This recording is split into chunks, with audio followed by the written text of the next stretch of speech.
হাসিনার সময় আমাদের মত প্রকাশের স্বাধীনতা ছিল না, এটা মিথ্যা কথা। ছিল, হাসিনার সময় ছিল সহমত প্রকাশের স্বাধীনতা।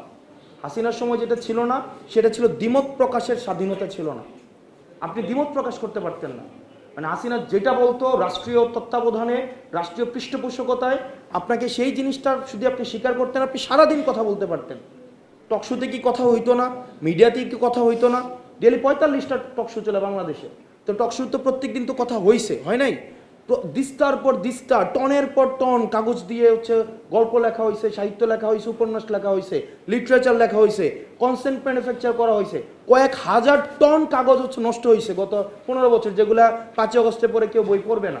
তার মানে লিখছে, বুদ্ধিজীবীরা লিখছে, জিহ্বা দিয়ে বয়ান তৈরি করেছে, তাদের মস্তিষ্ক ব্যবহার করা হয়েছে হাসিনার জন্য। যারা পারছে, কিন্তু দ্বিমত যারা প্রকাশ করতে আসছে, মুস্তাক দ্বিমত প্রকাশ করতে আসছিল, কুমির ব্যবসা করছে ক্যাডেট কলেজে, ওনাকে জেলের মধ্যে মেরে ফেলা হয়েছে। মেরে ফেলা হয়নি? যারা দ্বিমত প্রকাশ করতে আসছে, আপনার সহনশীলতা প্রকাশ পাই এটা না যে আপনি কতটা আপনাকে এন্টারটেইন করছে, এটাকে আপনি আবার আপনি প্যাট্রোনাইজ করতেছেন, ওইটা দিয়ে আপনার সহনশীলতা প্রকাশ পায় না। আপনার সবচেয়ে অপছন্দের কথা আপনার সামনে দাঁড়ায় যদি বলতে পারে, তার মানে আপনার টলারেন্স আছে।